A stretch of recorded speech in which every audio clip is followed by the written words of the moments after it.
जय भीम। यह बहुत ही चिंता का विषय है कि भारत देश में अव्यवस्था, भ्रष्टाचार, कानूनों की अवमानना, तानाशाही चरम सीमा पर पहुंच चुकी है।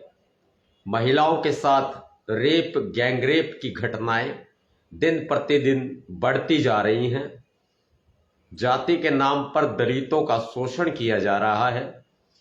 यही नहीं, किसानों, मजदूरों, व्यापारियों, मध्यम वर्ग के लोगों का शोषण चरम सीमा पर पहुंच चुका है। भारतीय जनता पार्टी के राज में कोई भी व्यक्ति, कोई भी वर्ग, कोई भी जाति, कोई भी धर्म सुरक्षित नहीं है। महंगाई का बोलबाला है। महिलाएं त्रस्त हो चुकी हैं, परेशान हो चुकी हैं। घर चलाना मुश्किल हो चुका है।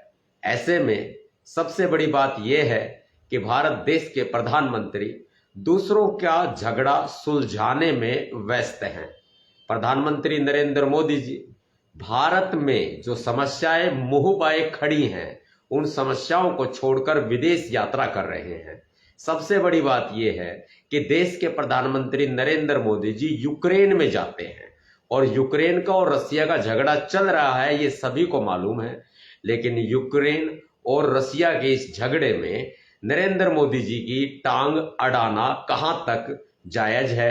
नरेंद्र मोदी जी ने जिस तरह से अपनी टांग उन झगड़े में अड़ाई है, बेकार में पड़ी लकड़ी को वो ले रहे हैं, ये ठीक नहीं है।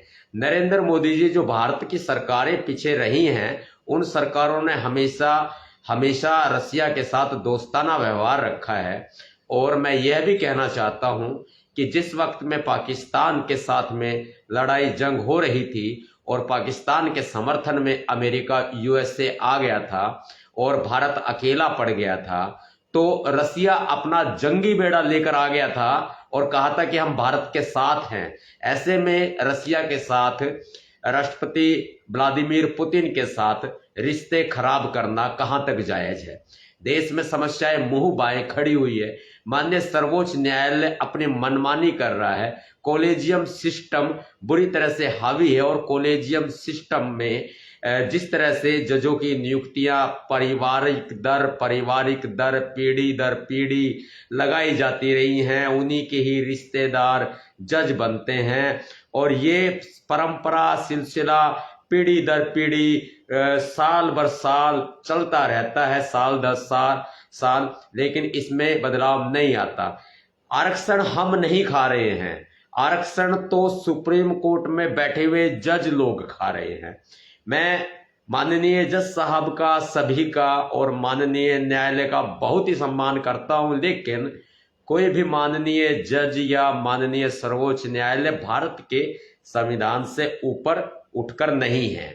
ऐसे में भारत के संविधान की यही अनुच्छेद 341 और अनुच्छेद 342 ये स्पष्ट प्रावधान करता है कि आरक्षण की व्यवस्था जो है वो महामहिम राष्ट्रपति के द्वारा बनाई गई सूची के आधार पर ही तय की जाएगी, जिसमें राज्य सरकारों का, केंद्र सरकार का कोई हस्तक्षेप नहीं होगा। उसके बावजूद भी आज सर्वोच्च न्यायालय ये फैसला सुनाता है जो कि गैर संवैधानिक होता है और हम पूरी ताकत के साथ भारत बंद करते हैं।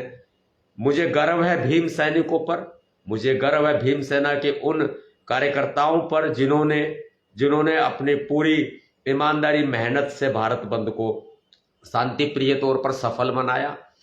लेकिन यहां ये मुहिम खत्म नहीं हो गई। ये मैं आपको साफ कहता हूं, स्पष्ट शब्दों में कहता हूं कि अभियान आरक्षण जारी है।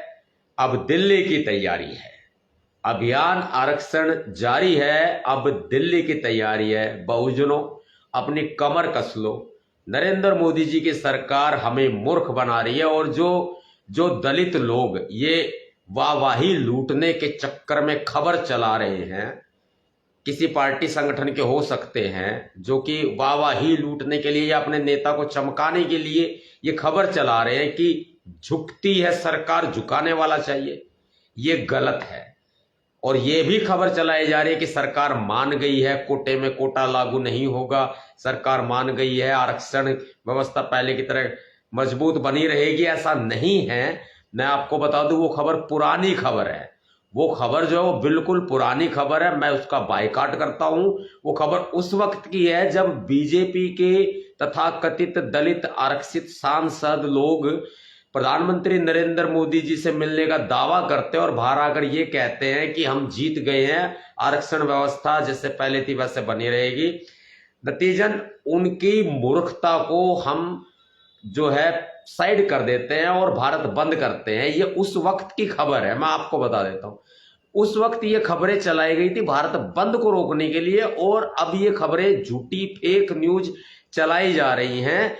आने वाले समय में दिल्ली में कहीं चक्का जाम ना हो जाए, कहीं ये भारत देश के ये नीले नीले भीम सैनिक आ जाएं कभी इकट्ठा होके और दिल्ली में बैठ जाएं।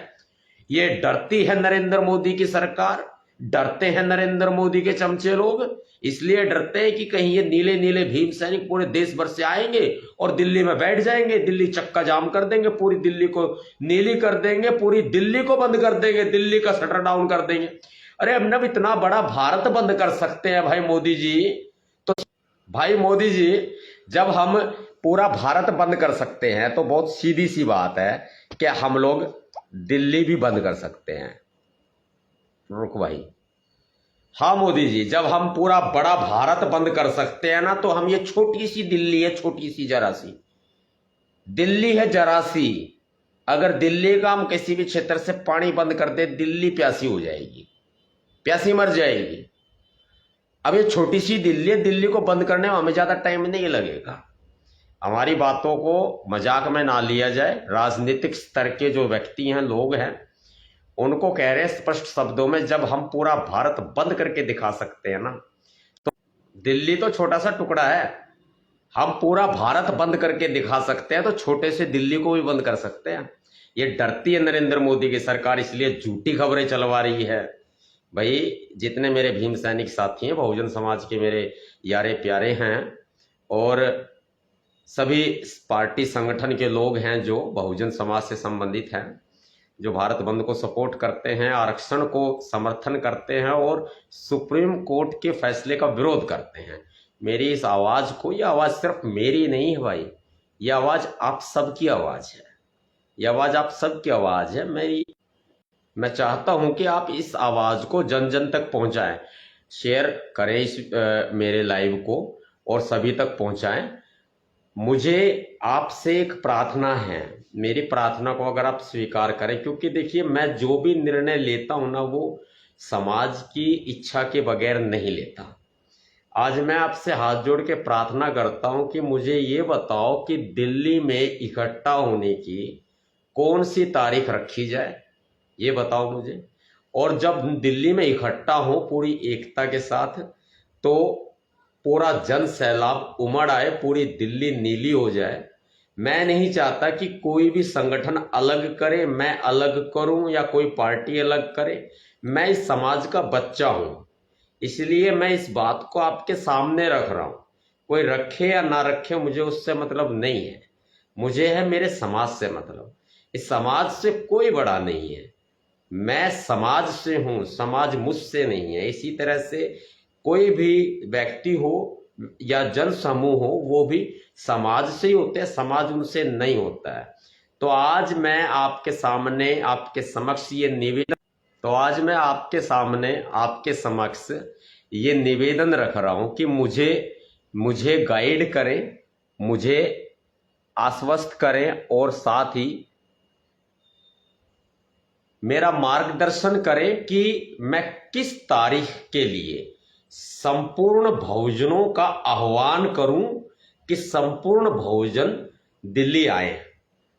मैं अलग नहीं जाऊंगा, समाज से पूछूंगा, मुझे कमेंट करके बता देना। समाज के जो लोग मुझे कमेंट करके बताएंगे भाई फला फला तारीख रख लो आप, तो उस तारीख को हम आएंगे और मैं स्वीकार करूंगा। जो भी समाज के शुभचिंतक लोग हैं या बुद्धिजीवी लोग हैं या फिर प्रबुद्ध साथी हैं, उस तारीख को सब लोग स्वीकार करेंगे और दिल्ली में आने की तिथि हम सब मिलकर निर्धारित करें, ताकि हम लोग पूरी दिल्ली को नीली कर सके और सुप्रीम कोर्ट का घेराव कर सके। एक यही रास्ता बचा, और कोई रास्ता नहीं है। सारे रास्ते बंद हो चुके हैं, क्योंकि प्रधानमंत्री मोदी जी तो यूक्रेन में घूम रहे हैं। उनको हमसे कोई मतलब नहीं है, कोई लेना देना नहीं है। एक दिन ऐसा आएगा वो झोला उठाएंगे और चले जाएंगे।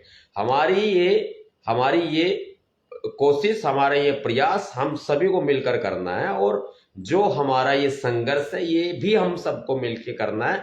और जो आरक्षण व्यवस्था आज हमारी खतरे में जा चुकी है और राज्य सरकारें उनको लागू कर रही है। हरियाणा सरकार ने लागू कर दिया भाई, मैं बता रहा हूं, पंजाब सरकार भी लागू करने जा रही है। बहुत से बीजेपी शासित राज्य है या बीजेपी समर्थित शासित राज्य है, वो सब जो है सुप्रीम कोर्ट के आदेश को वो लागू कर रहे हैं। आरक्षण कोटे में कोटा वो लोग डाल रहे हैं। और आप वहम में मत रहो, झूठी खबरों अफवाहों पर ध्यान मत दो। आप ये ध्यान दो कि आपको करना क्या है। और मैं इसीलिए कह रहा हूं आपसे कि आज आपके सामने लाइव आकर के मैं यही निवेदन करने के लिए आया हूं कि मुझे ये बताओ कि किस तारीख को हम बहुजन सारे इकट्ठे होकर हाथों में हाथ डालकर हम लोग इकट्ठा हो जाएं। ये आप मेरा निवेदन आप स्वीकार करें। मेरा निवेदन आप स्वीकार करें। कमेंट बॉक्स में बताएं किस तारीख को दिल्ली कूच करें, किस तारीख को दिल्ली चढ़ाई करें भैया। ये आपका मैसेज